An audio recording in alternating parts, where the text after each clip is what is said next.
माननीय सदस्य श्री असादुद्दीन ओवैसी जी। मोहतरमा चेयरमैन साहिबा, मैं शुरुआत में अपनी तरफ से ताज़ियत पेश करना चाहूँगा उन 26 लोगों को जिनका नाम पूछकर और मुसलमान नहीं होने के नाते पर उनको गोली मारकर कत्ल कर दिया गया। मैं ताज़ियत पेश करना चाहूँगा मौलाना इकबाल को, जो पूंछ के मदरसुल ज़ियाउल उलूम के मुदर्रिस थे। उस 5 साला लड़की मरियम को, जिसको पाकिस्तान की शेलिंग में उसका पेट फट गया।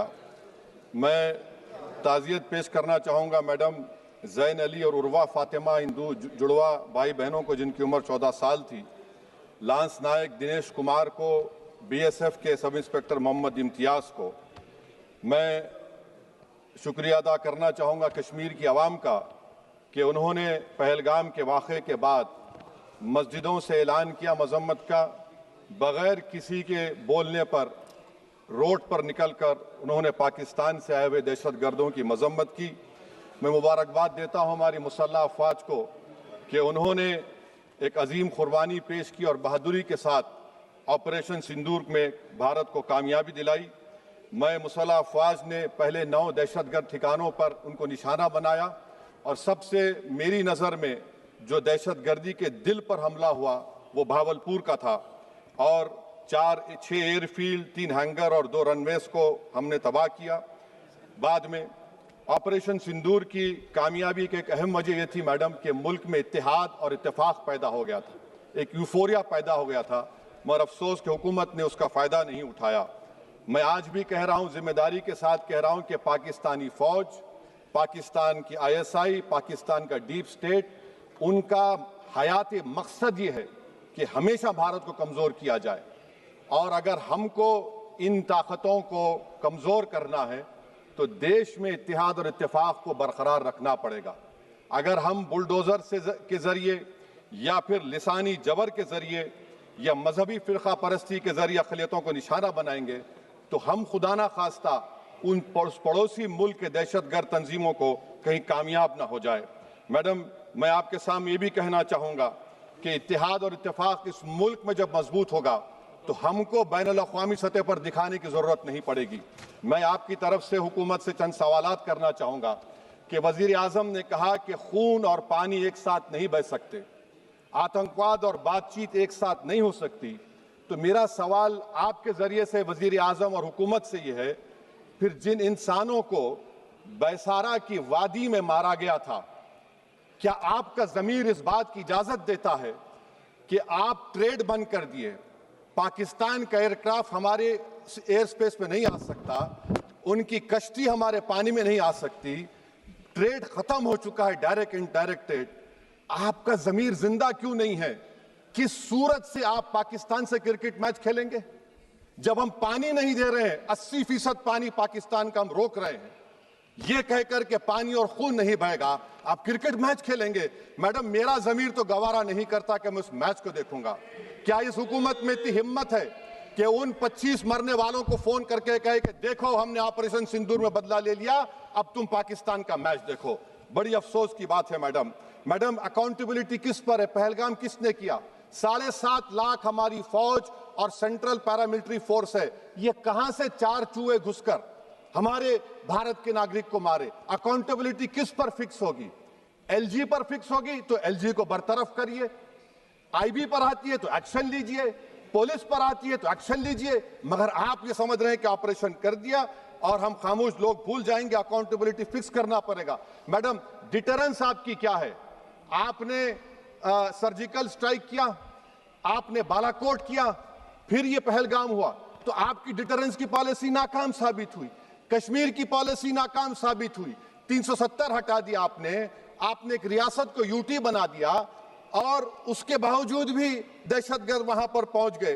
तो और अफसोस मुझे इस बात का होता है मैडम कि पाकिस्तान को हम जानते हैं, पाकिस्तान और इजराइल इस पूरी दुनिया में एक फेल्ड स्टेट है और पाकिस्तान के आर्मी चीफ को, जिससे हमारे स्ट्रेटेजिक रिलेशनशिप है, जिसको अपना दोस्त कहते हैं, उस देश का प्रेसिडेंट उस शख्स को बुलाकर खाना खिलाता है अपने साथ जिसके भाषण से हमारे लोग मारे गए थे। तो क्या आपकी खारजा पॉलिसी कामयाब हुई? आप देख लीजिए। अच्छा, हमारे देश में एक ऐसी तंजीम है जिसका वजूद नफरत की बुनियाद पर और मजहबी अज़वियत को फैलाने के लिए बनाया गया। उनको तकलीफ है सेकुलरिज्म से, सोशलिज्म से, मगर हमारे संविधान के प्रियम्बल में लफ्ज सॉवरेन है। सॉवरेन का मतलब यह है कि हम खुद मुख्तार हैं, हम हाकिम आला हैं, हम अपने मुल्क के मुकद्दर का फैसला करेंगे। एक गोरा व्हाइट हाउस में बैठकर भारत की सीज फायर का ऐलान करेगा? ये आपका नेशनलिज्म है? अफसोस होता है मुझे सर। मैडम मैं आपसे पूछना चाह रहा हूं कि अगर एक चचा सैम ऐलान कर रहे हैं तो हमारी फौज पर क्या असर पड़ा होगा? हमारे उन पायलटों पर क्या असर पड़ेगा जो नहीं मालूम कितनी ऊपर आसमानों पर भारत की हिफाजत कर रहे हैं? वो नेवी का सिपाही जो समंदर में खड़ा हुआ है, उसको ये नहीं मालूम हो रहा है कि मेरा प्रधानमंत्री ऐलान नहीं किया, एक गोरे ने ऐलान किया। बड़ा ये आपके कैसा होगा ये?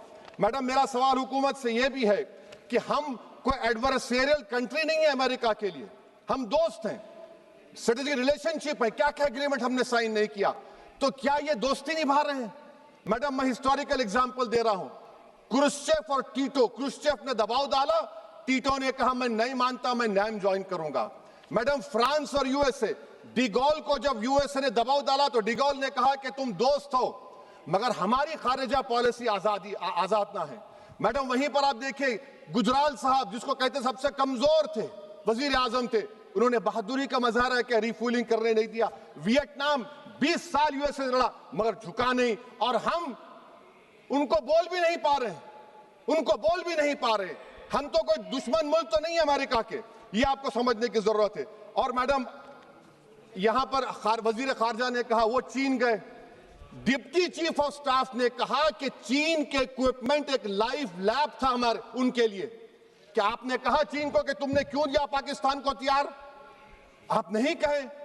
और मैडम, आप जानते हैं कि रक्षा मंत्री ने कहा कि स्विफ्ट एंड प्रोपोर्शनेट, तो फिर जो इंडोनेशिया मिलिट्री अटैचे ने कहा कि हमको कहा गया मत मारो, हम सेल्फ डिफेंस में भी नहीं मार सकते थे पाकिस्तान को।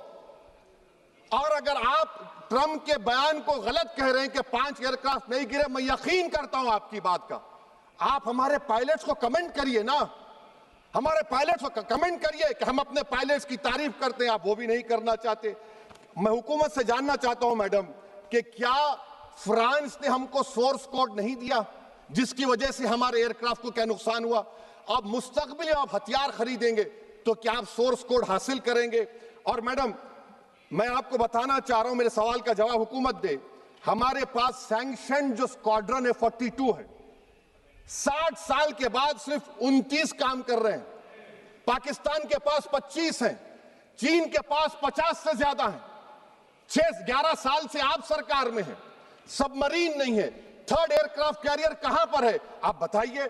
और मैडम, FATF में लाना पड़ेगा आपको। अगर आप विश्व गुरु हैं तो हम आपको चैलेंज कर रहे हैं, आप G7 के कंट्रीज को, GCC को और चचा सैम को राजी कराइए कि पाकिस्तान को, मैडम खत्म कर रहा हूं, FATF में दोबारा लाया जाए। मैडम, ऑल पार्टी मीटिंग हुई, देखिए कितना कॉन्ट्रडिक्शन है केंद्र सरकार में और स्टेट सरकार में। ऑल पार्टी मीटिंग में था, केंद्र सरकार ने कहा कि नहीं, बैसारन मिडोस पर तो कोई जा ही नहीं सकता, जून से पहले इजाजत लेना पड़ेगा।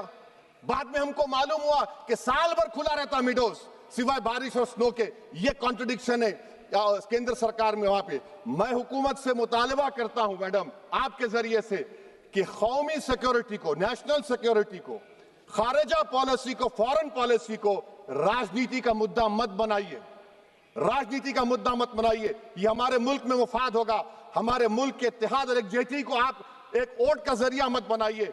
और मैं एक आखिरी बात पूछ रहा हूं मैडम, क्या चीन ने हमसे कहा था कि सीज फायर कर लो?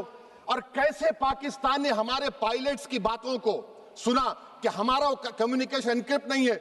मैडम, आखिर में मैं अपने शेर से इस अपनी बात को खत्म करूंगा कि अपने ही हाथों से सर अपना कटाना है हमें, मादर हिंद पे भेंट चढ़ाना है हमें। किस तरह मरते हैं एहरार वतन भारत पर, यह तमाशा है जो दुनिया को दिखाना है हमें।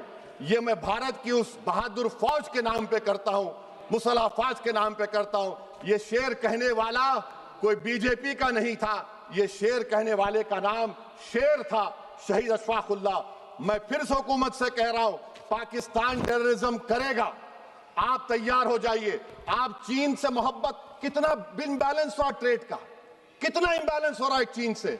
अच्छा, जब गलवान हुआ उस वक्त भी ट्रंप ने कहा था कि मैं बात करूंगा, हमने कहा नहीं बात करेंगे, जरूरत नहीं है। आज ट्रंप हमारे से पहले बोलता है इज्जत नफ्स भी कोई चीज होती है। इख्तिदार में कोई यहां रहेगा, कोई वहां रहेगा, मगर इख्तिदार में इकबाल होना चाहिए। बदबख्ती की बात यह है कि आपने इकबाल को खो दिया। बहुत बहुत शुक्रिया। माननीय सदस्य श्री के फ्रांसिस जॉर्ज जी।